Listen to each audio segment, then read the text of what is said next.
So why don't people finish? 5 common quit triggers. Number 1, pain. Pain shows up. We don't want to face it. Look at James chapter 1. You guys know this, right? James chapter 1, verse 2, my brethren, count it all joy when you fall into various trials. What about if you just forget? What? You ever just forget? Forget what? Like something you're working on and then you're like, oh yeah, I was doing that. I don't know. Yeah, sometimes you forget what you're working on. Yeah. We'll get into that. We'll get into that. But pain, count it all joy. Yeah. When you fall into these various trials, knowing that it's going to produce in you endurance or patience. And when patience has had its perfect work, you'll be perfect, complete, lacking nothing. You know, that's verse 5. So when pain shows up, it can be a sign like, hey, I don't want to do this, I'm out. Right. But pain is going to happen. Why? What is the pain? The pain is the difference between your comfort zone and where you're going. If there's no pain, there's no gain. So where there's pain, there's gain. It's normal. Hebrews 12, verse 11, it says, discipline is painful now, but fruitful later.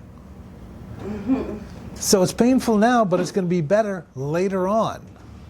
And we have to be convinced. What's my payoff down the road for doing this? You know, what's the payoff for being sober today? What's the payoff? Where is it going to go? It may be difficult now because you have things to change, but where is it going? Pain makes people reach for relief instead of finishing. So when that guy when he crashed and he bumped his knee, right? The pain, he could have quit the race. So we want relief in the middle of pain. Understand there's going to be pain. Sustain yourself in the middle of the pain and finish. Discomfort does not mean you're off track. It may mean you're in training. So discomfort doesn't mean you're off track. Oh, this is hard. It could be you're just training. You're just trying to get better. You're just learning how to do something. Remember, everybody does something off in the beginning. You know, nobody knows what they're doing the first time they do something. So there's going to be some pain. So when pain shows up, pain's a common trigger. How about pride? Proverbs 16:18. What does that say? Look it up. Proverbs 16:18. Pride goes before destruction and haughtiness before a fall. Yeah, so pride goes before destruction. Sometimes you're going to have to feel foolish, and that's just the way it is. But if you're full of pride, you won't allow yourself to feel foolish. Galatians 6:3-4, it says, for if anyone thinks himself to be something when he is nothing, he deceives himself. But let each one examine his own work, then he will have rejoicing in himself alone and not in another. So you don't want to deceive yourself thinking you're something when you're nothing. You know anybody like that they think they're something and they're really not? Yeah. And then you just look at them and you're like, oh. Can you learn when you're prideful? Nope. Not really. No. I don't think so. We can't learn anything when we're prideful because we already know. We already know what's going to happen. We already have it together. So you have to park your pride. In fact, the AA Big Book, it even says that. None of us liked the leveling of our pride. The pride thinks, you know, all I need is this. This is, you want to do it your way. Well, level your pride, submit to God, submit to Him, let Him lift you up. Pride quits when it cannot look impressive. What do you think of that? Pride quits when it can't look impressive. When the crowd isn't there to cheer you on, pride steps up and says, well, if I don't get that, then I'm not going to finish. Pride also refuses to help. And isolation is a finishing killer. When you isolate, that will kill your finish, for sure.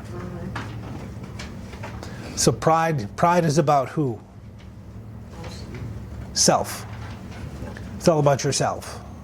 Not about your gifts, not about what you can give, but pride's about yourself for sure. Isn't that interesting? Pride refuses to help. Pride refuses to, like when you get done eating, if you go over Saturday night and you're eating and you see that people have cleared their plates but they're still in front of them, do you take their plate? I do it all the time. Yeah. Prideful people don't do stuff like that. They're not servants. They don't want to serve. They want to be served. Right. So you can tell just by watching who wants to be served or who wants to serve. Pride will stop you from finishing. How about distraction?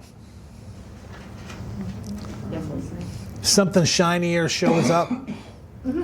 Something better shows up. Hey, I was going to do this, but now I'm going to do this. I was going to do that, but now this is better, so I'm going to do that. Distraction. Just finish. Finish what you start. You know, Hebrews 12, 1 and 2, it says, lay aside every weight and sin that besets you. Lay those aside. Lay the distractions aside.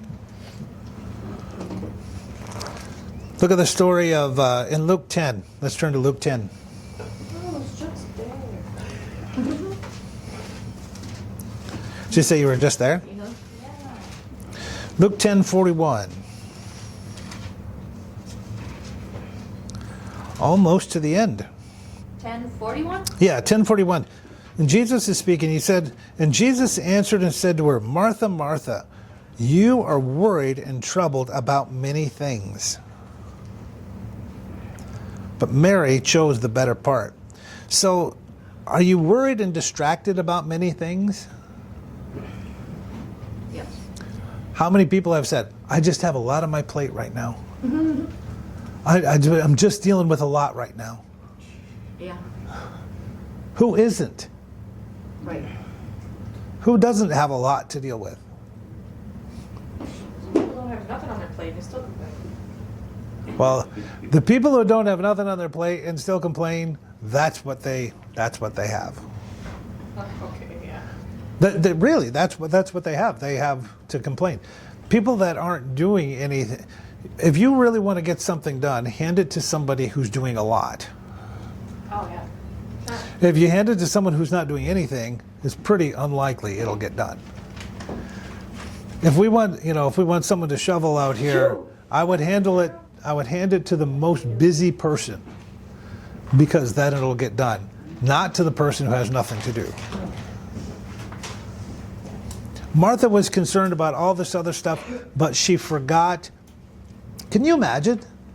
Jesus Christ is coming to your house. And when he gets there, you're just like, I need to clean the house. I know Jesus is in the living room, but I got to do the dishes. Then I got to do the floor. You know, I have all these other things to do except for what's important. But she discovered in it, she just, whatever. And it will not be taken away from her at the end of it. Yeah, Jesus is telling her, you're distracted by many things. What is your main focus? What's your main purpose? That's what you should be focused on.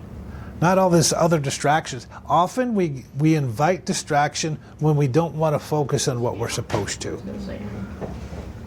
And you'll have one thing to do, and you end up doing all these other things, get tired doing them, and still the one thing that you're supposed to do is the one thing that doesn't get done. How does that happen? Like all the time it happened. Right? And I think we all do it. The one thing that I'm supposed to do was, I didn't do that, but I did all this other stuff. That doesn't make any difference. So distractions show up. Distraction does not look like rebellion. It looks like busyness. So let's be effective, not just busy. The enemy does not always need you to sin. He just needs you to drift. So the enemy doesn't need you to sin. He just needs you to drift, get a little off course. Right? Structure, discipline, stay focused, stay on track with what he's called you to do. That makes sense? Right? Yes, no, maybe so. Yeah. How about shame? Will shame stop you from finishing? Yes. Romans 8:1, it says there's no condemnation in Christ. There's none. There's no condemnation. Remember, we said guilt is a good thing. It shows us how we can improve. Shame says we are a bad thing, and that's an identity. So we don't want to be caught up in shame. Proverbs 24:16, the righteous will fall and rise again. You make mistakes, you can get back up. The righteous will fall, but they'll rise again. We'll be able to keep going. Someone just said this to me recently. As long as I've known you, all you've tried to do is improve. That's all you've been about. Yeah. Right. There were two classes there was an art class where two groups were given a chance to make the perfect sculpture. One group only could make one sculpture and it had to be perfect. The other group could fail as many times as they want. Who made the best sculpture? One that failed. Why did the one who failed make the best sculpture? They can try again. Because they got to try again, they got to try again, they got to try again, they got to try again, and they figured out what did not work. Like Edison with his light bulb. You figure out what doesn't work so that you can get to what does work. If you just try and do the one perfect thing, you're not going to finish. Because life doesn't work that way. There's going to be failures after failures. And actually you end up failing until you figure it out. And then you just kind of rise to the top because then you got your act together. But it's going to take a lot of failures. What I mean by failures is setbacks, where you have to learn. Once you try something, experience a setback or experience adversity, and it doesn't work out the way you think, then you have to reevaluate what happened so that you can go again. And when it doesn't, something else happens, you stop, reevaluate, and then go again. Eventually, you'll work those things out, and you'll have that perfect sculpture. You'll have that sculpture that actually works. Shame says, you already blew it, so quit. That's right. Don't even try. Don't even try. Don't try. You already blew it, just quit. Just stop. Yep. Grace says, get up, reset, and keep going. Get up, reset, keep going. That's what grace says. You've been given grace. It's like if you're you're playing baseball and you're up to bat, you get your 3 strikes, but then you just get to keep swinging until you get a hit. You just keep going until you get your hit. That's grace. It's not 3 strikes and you're out of here. So that's shame. How about comfort? Comfort shows up. Proverbs 13:4, it says, desire without diligence leaves you empty. Desire without diligence leaves you empty. That one should land right. So what's that mean? If you desire something and you're not diligent at it, then you're going to have an empty heart. Matthew 26:41 said, the spirit is willing, but the flesh is weak. You want to do it, but your flesh is weak. And that's the problem, right? Your flesh, your actual character is weak, so you must build it. You have to see this through. When I was selling those vacuum cleaners, I had to do it. I had to. Because we had to eat. I had to do that. And if you don't get to that place where you have to do it, you must do it, you'll quit. You'll quit before you get there because you don't know what you're made of. But when you say, I have to, I must do this, I must finish, you'll put in the work to do it, to actually finish. Instead of just, oh, and this must not be for me. I can't do it. I'm too dumb. I'm too slow. Dude, I can't even tell you the last grade of high school I dropped out of. Because I don't think I even made it to high school. Honestly, I was the kid that passed, but then got straight Fs. Literally straight Fs. Sober, not sober. Right. But they say, oh yeah, we'll just pass him. I probably would have got a diploma if I didn't quit at 15. You could quit at 15 in 1985. Yep. So I did. I don't know what grade I stopped at, right? Eventually in 2000 to go to Bible school, they said you have to graduate high school. So I'm like, okay. And I got a GED at Tarrant County Community College to go to Bible school. Otherwise, You couldn't- I don't know, right? I was literally illiterate until I was 24 years old. I could read stop signs and I could read hamburger on a menu, Right. right? But reading and comprehending, I couldn't do that. I had to go word by word, line by line, over and over and over and over and over and over until I got it, right? So it took diligence. You know, you want to do something, but hey, stay alert. Comfort negotiates with the plan. Comfort negotiates with the plan. I just want to be comfortable, so maybe I'll just change it a little bit. I'll just change this. It won't be so. And then, right? Stop it. Just do what you said. Just shut up. Just quit wasting all this energy. Just do it. No, negotiate. Right? We're going to stay sober. That's what we're doing here. Hell or high water, that's what's going to happen. I'm not going to, well, you know, I had this one slip up and, no, not enough. We're not negotiating. This is what I'm doing. This what I said I'm coming to River City and I'm not going to fail. And that's what's going to happen. You don't like it, hide and watch, because that is what is going to happen.